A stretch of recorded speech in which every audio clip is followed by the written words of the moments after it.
Question 1. Which of the following scenarios is best suited for real-time inference? Option A. Generating monthly sales forecasts for thousands of products. Option B.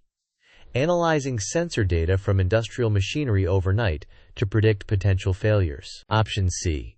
Providing instant product recommendations to a user browsing an e-commerce website. Option D.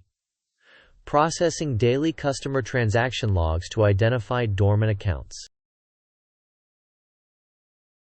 The correct answer is providing instant product recommendations to a user browsing an e-commerce website. Here's the explanation. Real-time inference is characterized by extremely low latency and immediate responses, typically impacting a user's experience directly, as in the case of instant product recommendations. Question 2. A machine learning engineer needs to deploy a model that dynamically adjusts compute resources based on incoming request load and is exposed via RESTful APIs for synchronous requests. Which inference paradigm is most appropriate for this scenario? Option A.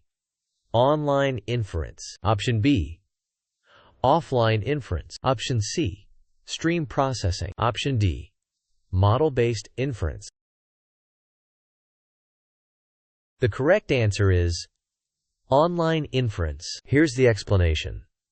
Online inference is another term for real-time inference. It is characterized by API endpoints for synchronous requests, low latency, and auto-scaling to handle varying loads, all aimed at providing immediate responses. Question 3.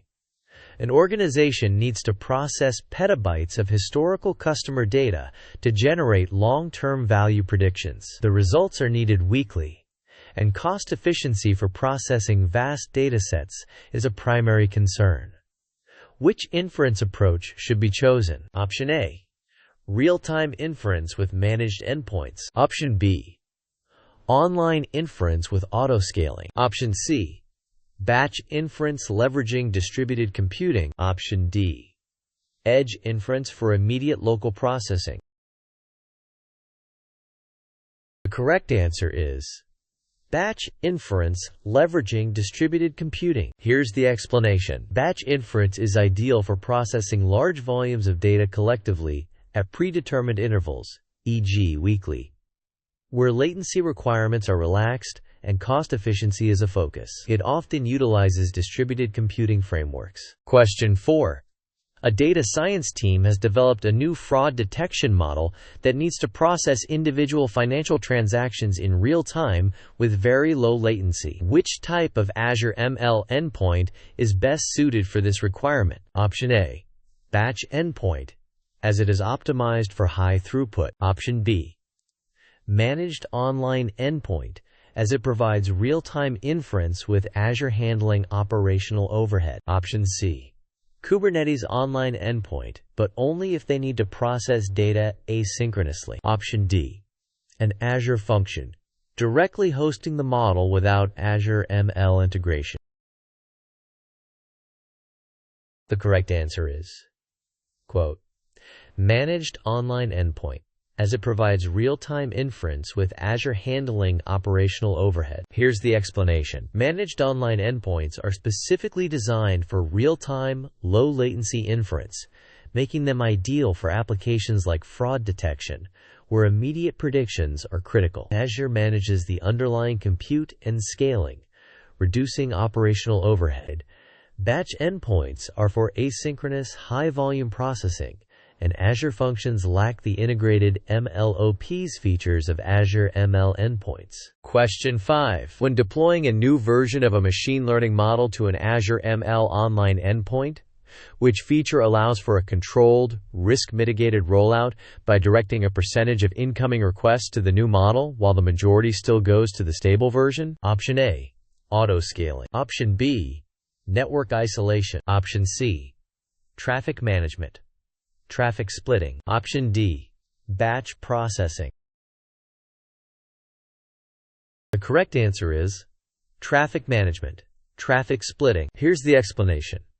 Azure ML online endpoints support traffic management features like traffic splitting. This allows you to route a specified percentage of incoming requests to different deployments, e.g., a new model version, for A/B testing, canary releases, or blue/green deployments, enabling a controlled rollout and risk mitigation. Question 6. A company wants to deploy a machine learning model to an Azure ML online endpoint, but requires maximum control over the underlying compute infrastructure, including custom networking configurations and integration with their existing Azure Kubernetes service, AKS, cluster. Which type of online endpoint should they choose? Option A, managed online endpoint. Option B, batch endpoint. Option C, Kubernetes online endpoint. Option D, Azure App Service. The correct answer is Kubernetes Online Endpoint. Here's the explanation. Kubernetes Online Endpoints offer more control over the underlying compute infrastructure by deploying to an existing Azure Kubernetes Service (AKS) cluster. This is suitable for scenarios requiring custom scaling logic, specific networking configurations, or leveraging existing AKS investments, whereas managed online endpoints abstract away the infrastructure for simplicity. Question 7. What is the primary purpose of Azure machine learning pipelines in the context of MLOps? Option A, to manually execute individual Python scripts for model training. Option B, to provide a graphical user interface for data exploration. Option C, to automate and manage the entire machine learning lifecycle in a reproducible and scalable manner. Option D, to offer pre-trained AI models for immediate use without custom development. The correct answer is, quote, to automate and manage the entire machine learning lifecycle in a reproducible and scalable manner. Here's the explanation. Azure ML pipelines are designed to create, manage, and optimize machine learning workflows by automating the entire lifecycle from data preparation to deployment. This modular and automated approach is fundamental for implementing MLOps practices, ensuring reproducibility, version control, and scalability. Options A and B describe manual or exploratory tasks, and option D describes pre-trained services like Azure Cognitive Services, not custom ML pipelines. Question 8.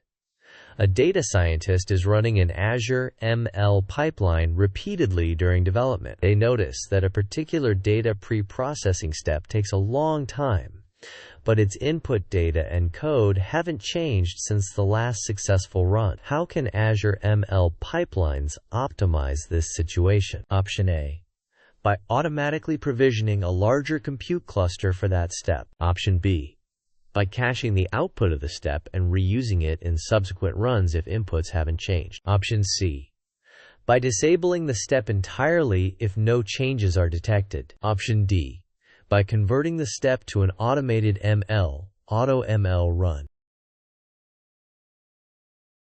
The correct answer is, quote, by caching the output of the step and reusing it in subsequent runs if inputs haven't changed. Here's the explanation. Azure ML pipelines intelligently cache the output of steps. If a step's inputs, code, data, parameters, environment, have not changed since its last successful run, the cached output is used, significantly speeding up development and reducing compute costs by avoiding redundant execution. The other options do not describe the caching mechanism. Question 9. Which two mechanisms allow for triggering Azure Machine Learning Pipeline runs automatically or programmatically? Option A, compute instances and data stores. Option B, pipeline endpoints and schedules. Option C, pipeline parameters and data sets. Option D, Python script step and command step. The correct answer is pipeline endpoints and schedules. Here's the explanation. Pipeline endpoints are REST endpoints created from published pipelines, allowing external applications or services to trigger pipeline runs via HTTP requests. Programmatic triggering. Schedules automate pipeline runs based on time intervals, e.g., daily, weekly, or data changes. Automatic triggering. Compute instances and data stores are resources. Parameters and datasets are inputs, and Python script step/command step are types of steps, not triggering mechanisms. Thanks for watching. Please subscribe to my channel.